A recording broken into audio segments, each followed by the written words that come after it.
Market లో invest చేసి మీ డబ్బులు డబుల్ చేసుకోవాలనుకుంటున్నారా? సుందరరామిరెడ్డి గారి లైవ్ సెమినార్ కి అటెండ్ అవ్వండి.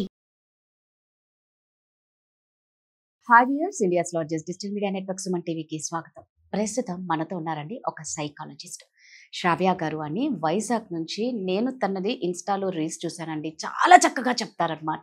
సో నాకు అప్పుడు అనిపించింది బోల్డ్ అనే టాపిక్స్ శ్రావ్య గారితో చెయ్యొచ్చు అని చెప్పి నేను ఇన్స్టాలో పాపం మెసేజ్ చేసిన వెంటనే రిప్లై ఇచ్చారు. సో అలా అలా కాంటాక్ట్లోకి వచ్చేసారు. ఈ రోజు మన ముందుకు వచ్చారు. బోల్డ్ అనే టాపిక్స్ మనం సైకలాజికల్ పరంగా శ్రావ్య గారిని అడిగి తెలుసుకుందాం. నమస్తే శ్రావ్య గారు. నమస్తే రాధా గారు. సో శ్రావ్య గారు, ఇప్పుడు నార్సిజం గురించి మనం మాట్లాడుతున్నాం కాబట్టి అసలు నిజంగా ఎన్ని రకాలు ఉన్నాయని తెలుసుకోవాలని ఉందా? నార్సిసిజంలో రకాలు ఉన్నాయండి. 7 టైప్స్ ఆఫ్ నార్సిసిజంలు ఉన్నాయి. కొన్ని మేనేజబుల్ అండి, పర్వాలేదు, వాళ్ళతో లైఫ్ లీడ్ చేయగలం. ఓకే. కొన్ని మైల్డ్ ఉంటాయండి. ఇబ్బంది ఉన్నా, కొంత డ్యామేజ్ కూడా ఉన్నా, అది కూడా కౌన్సిలింగ్తో కానీ థెరపీతో కానీ వాళ్ళతో వాళ్ళని ఎంత అలౌ చేయాలి, వాళ్ళతో ఎంత షేర్ చేయాలి, అది కూడా ఓకేనండి. కొన్ని ఉంటాయండి వెరీ డేంజరస్ అండి. సో ఇప్పుడు అవి మాట్లాడతాం. ఖచ్చితంగా డేంజరస్ ఉన్నవే మనం డిస్కషన్ చేద్దాం. 7 టైప్స్ అని చెప్పాను కదండి. ఒకటి గ్రాండియోస్ నార్సిసిజం అండి. వీళ్ళతో ఎలా ఉంటుంది అంటే, నేను ఇందాకలో కూడా ఈ పదం వాడాను, my way is highway.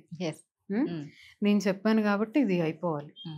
Very arrogant అండి, చాలా యారగెంట్ ఉంటారు. అంటే ఎలా అంటే వీళ్ళకి మీరు చెయ్యాలి కదా, మీరు నాతో ఇలానే కదా ఉండాలి అన్నట్టు ఉంటుంది. ఆ గ్రాండియోసిటీ కూడా ఎలా ఉంటుంది అంటే, మనం ఇప్పుడు ఫర్ ఎగ్జాంపుల్ ఆ మనిషికి ఇది కావాలి, స్పెషల్ ట్రీట్మెంట్ కావాలి, లేకపోతే ఏదో కావాలి అని అవతల మనిషికి అర్థమై నువ్వు ఇస్తున్నా కూడా, నేను కాబట్టి నువ్వు ఇస్తున్నావు అన్నట్టు ఉంటుంది వీళ్ళతో. నువ్వు నాకు ఇవ్వాల్సిందే, దిస్ ఈజ్ మీ, నేను నాతో మీరు ఎలానే ఉండాలి అన్నట్టు ఉంటుంది గ్రాండియోసిటీ. సెకండ్ అండి కోవర్ట్ నార్సిసిస్ట్ అండి. వీళ్ళు అసలు బయటకు కనబడరండి, చాలా సైలెంట్గా ఉంటారు.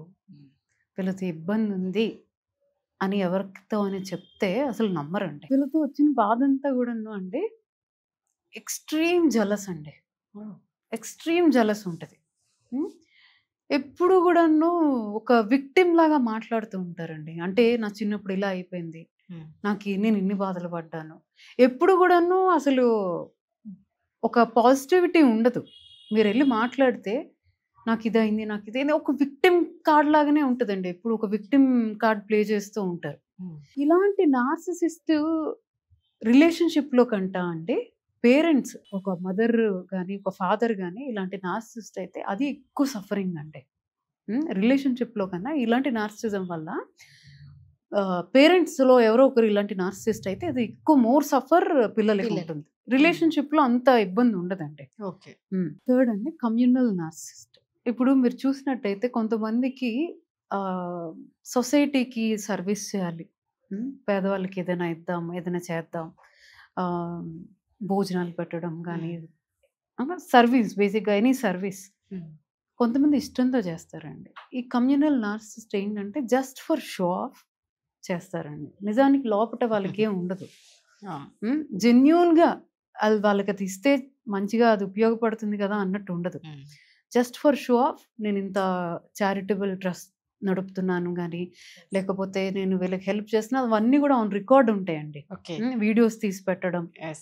కొంతమంది తీస్తారండి, లోపల ఇంటెన్షన్ కూడా మంచిగానే ఉంటుంది వాళ్ళకి. వాళ్ళని చూసి ఇంకో 10 మంది చేస్తారు అని చేస్తారు. కొంతమంది ఉద్దేశాలు అవి వాళ్ళని నేనేం అనట్లేదండి. వీళ్ళు జస్ట్ ఫర్ షో ఆఫ్ చేస్తారండి, just for show off help చేస్తూ ఉంటారు వీళ్ళు. వీళ్ళతో ఎలా ఉంటుందంటే పిల్లలకి, ఎస్పెషల్లీ పిల్లలకి, నా తండ్రి కానీ నా తల్లి కానీ నిజంగా మంచోలేనా, బయటకు అట్లా ఇంట్లో ఎందుకు ఇట్లా ఉండట్లేదు, అంటే బయట ఎవరైనా చూస్తేనే హెల్ప్ చేస్తారా అన్నట్టు అడాప్ట్ చేసుకుంటారు కూడా పిల్లలు. మీరు అన్నట్టు నిజంగా మనం కరోనా టైంలో ఆ తర్వాత కూడా చూసినాము, ఒక బనానా 10 మంది కలిసి ఇవ్వడము, అది స్టేటస్ లో పెట్టుకోవడం.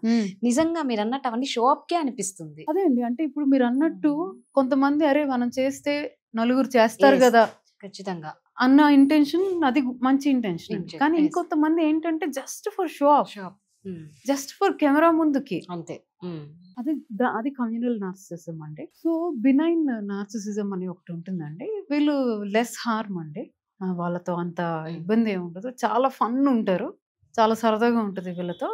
But when it comes to money, లేదు రెస్పాన్సిబిలిటీస్ ఇలాంటివి వచ్చినప్పుడు ఇట్లా ఎస్కేప్ అయిపోతుంటారు. ఎస్కేప్ అవుతారు. వీళ్ళతో పెద్ద ఇబ్బంది ఏమి ఉండదు, లెస్ హార్మ్. ఇది మీరు రెజొనేట్ అవుతారేమో. జనరేషనల్ నార్సిసిస్ట్ అండి అంటే నెక్స్ట్ జనరేషన్కి కూర్చోబెట్టి మన కుటుంబం ఇది, మన ఫ్యామిలీ ఇది, మన వాల్యూస్ ఇవి, ఈవెన్ దో బయట వాళ్ళ గురించి ఏం మాట్లాడుకుంటున్నా కూడా నెక్స్ట్ జనరేషన్కి రియాలిటీ తెలియనివ్వకుండా మన మన ఫ్యామిలీ ఇది, మన లెగసీ ఉంది, మనకంటూ కొన్ని వాల్యూస్ ఉన్నాయని నెక్స్ట్ జనరేషన్కి ఒక జనరేషనల్ గ్రాండియోసిటీ నేర్పిస్తారండి. మన ఫ్యామిలీ ఇది, మనకంటూ కొన్ని లెగసీలు ఉన్నాయి. వాళ్ళకి రియాలిటీ తెలీదు, బయట ఫ్యామిలీ గురించి ఏం మాట్లాడుకుంటున్నారో తెలియదు, కూర్చోబెట్టి మాట్లాడిస్తూ ఉంటారండి. ఎస్పెషల్లీ తాతయ్యలు చేస్తూ ఉంటారు. 7 అండి మిక్స్డ్ టైప్ అండి. కొంతమంది ఉంటారండి కోవర్ట్ నార్సిసిస్ట్ ఉంటారు, గ్రాండియోస్ నార్సిసిజం ఉంటారు. ఒక్కొక్కసారి కోవర్ట్ లాగా, ఒక్కొక్కసారి గ్రాండియోస్ నార్సిసిస్ట్ లాగా, ఒక్కొక్కసారి ఒకలా బిహేవ్ చేస్తూ ఉంటారండి. దీన్ని మిక్స్డ్ టైప్ అంటారు. సో ఫైనల్గా చెప్పేది ఏంటంటే అండి, ఈ నార్సిసిజాలు ఎన్ని రకాలు ఉన్నా కూడా ఒక్కొక్కరితో ఒకలా ఉంటుందండి. డ్యామేజ్ ఒకటే, వీళ్ళతో డ్యామేజ్ ఒకలాగానే ఉన్నా, ఇప్పుడు ఫర్ ఎగ్జాంపుల్ ఒకరు వస్తారు, హస్బెండ్ లేకపోతే వైఫ్ గ్రాండియోస్ నార్సిసిస్ట్ అయి ఉంటారు, వాళ్ళకి ఇచ్చే కౌన్సిలింగ్ డిఫరెంట్గా ఉంటుంది. కోవర్ట్ నార్సిసిస్ట్ వాళ్ళకి వచ్చే పార్ట్నర్ అయితే ఒకలాగా ఉంటుంది, ఒకవేళ పేరెంట్ కోవర్ట్ నార్సిసిస్ట్ అయితే వాళ్ళకి ఇచ్చే కౌన్సిలింగ్ డిఫరెంట్గా ఉంటుంది. సో ఇన్ని రకాలు ఉన్న డ్యామేజ్ అయితే ఉంటుందండి. సో కౌన్సిలింగ్ వస్తే మేము అది క్లియర్ చేస్తాం ఏంటి అనేది. అంటే ఈ కౌన్సిలింగ్, ఈ ట్రీట్మెంట్ తో వీళ్ళకి సెట్ అయిపోతారు అంటారా? నార్సిసిస్టులు కూడా వస్తారండి. వాళ్ళకి ఎలా అంటే అండి, నేను ఇమీడియట్ గా చెప్పలేనండి నీకు నార్సిసిస్టిక్ ట్రైట్స్ ఉన్నాయి అనేది. ఎలా ఉంటుందంటే థెరపీలోనే వాళ్ళ నోటితో వాళ్ళే ఓపెన్ అయ్యేలాగా థెరపీ ఉంటుందండి. కొన్ని ఎలా అంటే ఒక్కొక్కసారి కొన్ని సెషన్స్ లోని వాళ్ళు రియలైజ్ అయ్యి లిటరలీ ఏడ్ చేసి అట్లా ఉండిపోతారండి. ఆ రియలైజేషన్ మూమెంట్ నాకు చాలా హ్యాపీ అనిపిస్తుంది, అంతే కదా, వాళ్ళకి చాలా హ్యాపీ అనిపిస్తుంది. ఎందుకంటే ఇన్నాళ్ళు ఆ రియలైజేషన్ లేకనే ఇంత స్ట్రగుల్ అవుతున్నారు. థెరపీలో డెఫినెట్ గా ఆ రియలైజేషన్ పాయింట్ వస్తుందండి.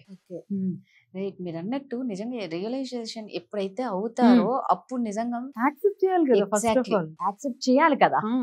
సో నిజంగా అండి, సో నేను అంటున్నాను కదా, మీకు కూడా ఇలాంటివి ఏమన్నా ప్రాబ్లమ్స్ ఉంటే మాత్రం చెప్పుకోలేకపోతున్నాం అనుకున్న వాళ్ళు ఖచ్చితంగా శ్రావ్య గారిని కాంటాక్ట్ అవ్వండి. థ్యాంక్ యూ అండి.